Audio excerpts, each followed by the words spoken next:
Hello students, मैं S के चौधरी एक बार फिर से आ गया हूँ पीसी स्टडी पॉइंट में आपका स्वागत करने के लिए और आपके लिए एक नया टॉपिक लेकर के लेंथेनॉइड संकोचन।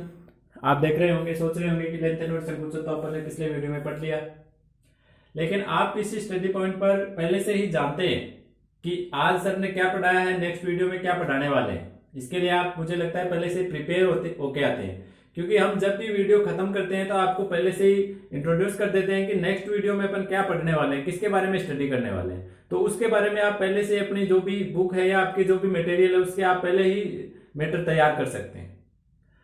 पिछले वीडियो में लेंथेनॉइड संकुचन और इसके कारण पढ़े थे, आज अपन इसके प्रभाव पढ़ने वाले हैं। लेंथेनॉइड संकुचन के प्रभाव क्या क्या होते हैं, कहां कहां इसके प्रभाव पहुंचते हैं। नंबर 1, पहला प्रभाव होता है 4D और 5D सीरीज में।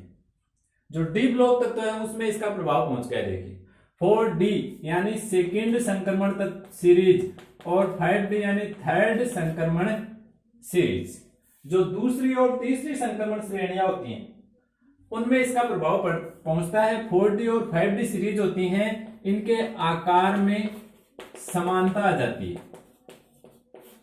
देखिए लेंथेनॉइड संकुचन से ऐसा क्या हुआ कि इनमें समानता आ गई। ये देखिए आवर्त सारणी का एक छोटा सा पोर्शन बना रहा हूं। यहां पर अपने तत्व होता है लेंथेनम। लेंथेनम के बाद में सीरियम आ जाता है नीचे ए ब्लॉक में।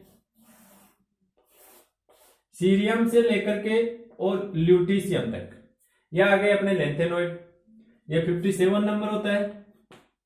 फिर ये 58 से लेकर के स्टार्ट होता है और इसके बाद में यहां पर ये थोड़ा सा शॉर्टली आ रहा है तो मैं इसको थोड़ा सा बड़ा बना देता हूं ताकि आप अच्छी तरह से समझ सकें। पहला प्रभाव है 4D और 5D सीरीज के आकार में समानता, या द्वितीय और तृतीय संक्रमण सीरीज के आकार में समानता।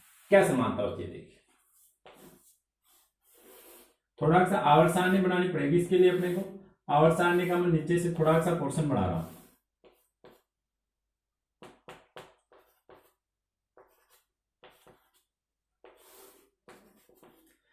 ये डी ब्लॉक तत्व यहां से स्टार्ट होते हैं। पहली सीरीज स्कैंडियम से लेकर के जिंक तक होती है, 21 से लेकर के 30 तक।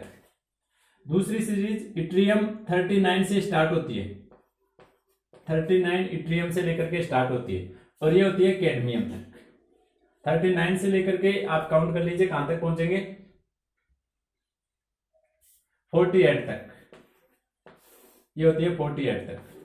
ये पहली सीरीज, ये दूसरी सीरीज।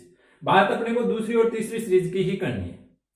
तीसरी सीरीज 57 नंबर लेंथेनम से स्टार्ट होती है, लेकिन उसके जस्ट बाद में 58 नंबर सीरियम ए ब्लॉक में आ जाता है और यहां से लेकर के और अगले जो 14 तत्व हैं वो आपको ए ब्लॉक में मिलेंगे। आवर्त सारणी में आप पढ़ चुके हैं। 71 ल्यूटीशियम तक और उसके बाद में यहां पर 72 से स्टार्ट होते हैं वापस। ये आपने आवर्त सारणी में पहले ही पढ़ लिया, आपको सबको पता है। आवर्त सारणी में ए ब्लॉक तत्व सबके पढ़े हुए हैं। आवर्त सारणी में बीच में कहां से निकाले हुए हैं, कौन से वर्ग में है, तीसरे वर्ग में से यहां से निकाल के रखे हैं अपन। फिर ये यहां तक आ गए आप मरकरी तक। ये बाकी के बीच में तत्व है। और अब देखिए नॉर्मली क्या होता है, आवर्त सारणी में जब ऊपर से नीचे आते हैं तो ऊपर से नीचे आने पर क्या होता है, तत्वों की साइज में क्रमिक परिवर्तन होता है, क्रमिक वृद्धि होती है।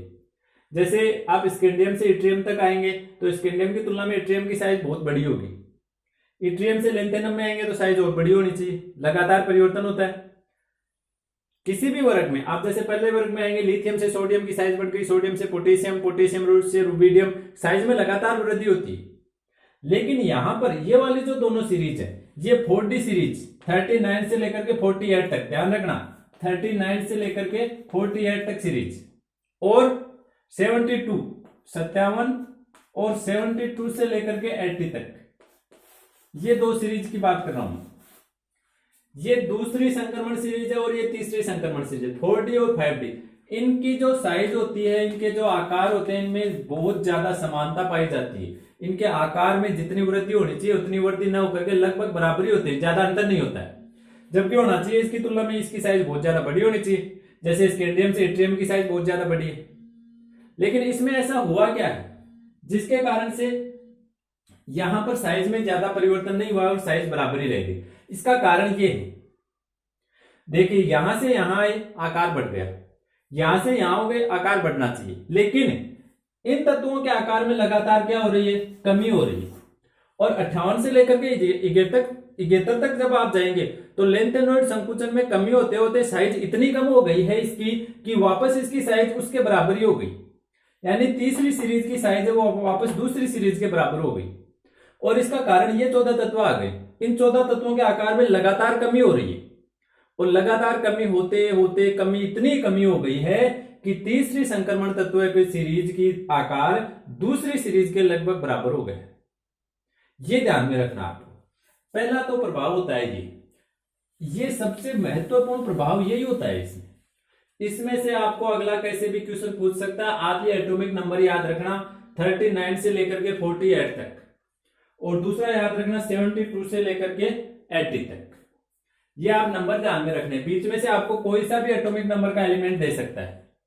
जैसे आपको दे दिया 46 और 78, इन दोनों तत्वों की तुलना पूछ लेगा अगला कि इनकी त्रिज्या लगभग बराबर है या इनके आयनन विभव लगभग बराबर है, क्यों है। बीच में से कोई से भी तत्व उठा लिए, एक इस सीरीज में से उठा लेगा और एक इसमें से, तो ध्यान रखना है 46 और 78 में तो बहुत ज्यादा डिफरेंट है, लेकिन फिर भी आप सोचेंगे कि इनकी साइज बराबर कैसे हो सकती है। तो इसका कारण वही है, बीच में लेंथेनॉइड आ गए और लेंथेनॉइड संकुचन के कारण इनकी जो साइज है वो लगभग क्या हो गई, बराबर हो गई है, इनके आयनन विभव लगभग समान हो गए। ये तो था पहला कारक। दूसरा कारक है इनका पृथक्करण। ये कोई ज्यादा महत्वपूर्ण प्रभाव नहीं है, छोटा सा है कि लेंथेनॉइड संकुचन के कारण इनकी त्रिज्या में लगातार परिवर्तन होता है और इनकी त्रिज्या में परिवर्तन होते होते इनकी जो साइज है वो जो पहले वाले तत्व उनके बराबर हो गई, और बराबर साइज होने के कारण इनका पृथक्करण करना बहुत कठिन हो जाता है, क्योंकि साइज जब समान हो जाती है तो इस स्थिति में तत्वों का पृथक्करण करना बहुत ही मुश्किल हो जाता है। और तीसरा कारक है क्षारकता। अपन जानते हैं कि किसी तत्व की, किसी धातु की अगर त्रिज्या में कमी होती है तो उसकी क्षारकता में भी कमी हो जाती है। तो जो 4F सीरीज है, लेंथेनॉइड सीरीज है, सीरियम से लेकर के ल्यूटीशियम तक, क्योंकि साइज में लगातार कमी हो रही है, और साइज में अगर कमी हो रही है तो साइज में कमी होने के कारण इनके जो हाइड्रोक्साइड होंगे उनकी क्षारकता में भी कमी हो जाएगी। यानी सीरियम का हाइड्रोक्साइड सबसे प्रबल क्षारीय होगा, क्योंकि सीरियम की साइज सबसे बड़ी होगी और ल्यूटीशियम की साइज सबसे छोटी, तो ल्यूटीशियम का जो हाइड्रोक्साइड होगा ये सबसे दुर्बल क्षारीय होगा। तीसरा इसका प्रभाव ये पड़ता है कि इनके जो हाइड्रोक्साइड होते हैं इनकी संकुचन के कारण हाइड्रोक्साइडों में क्षारकता का मान भी लगातार कम होता है। जैसे जैसे बाएं से दाएं बढ़ेंगे जो भी लेंथेनॉइड है उसकी त्रिज्या कम हो जाएगी, त्रिज्या कम होने से क्षारकता भी कम हो जाती है। तो ये थे 3 प्रभाव लेंथेनॉइड संकुचन के कारण आवर्त के जो तत्व हैं या जो खुद लेंथेनॉइड है उन पर क्या प्रभाव पड़ते हैं। आज के वीडियो में बस इतने ही लेंथेनॉइड संकुचन से होने वाले प्रभाव। बाकी के अपन नेक्स्ट वीडियो में देखेंगे। लेंथेनॉइड संकुचन का अभी एक वीडियो और बाकी है जिसमें उसके यूजेज वगैरह के बारे में अपन चर्चा करेंगे। आज के वीडियो में बस इतना ही। धन्यवाद।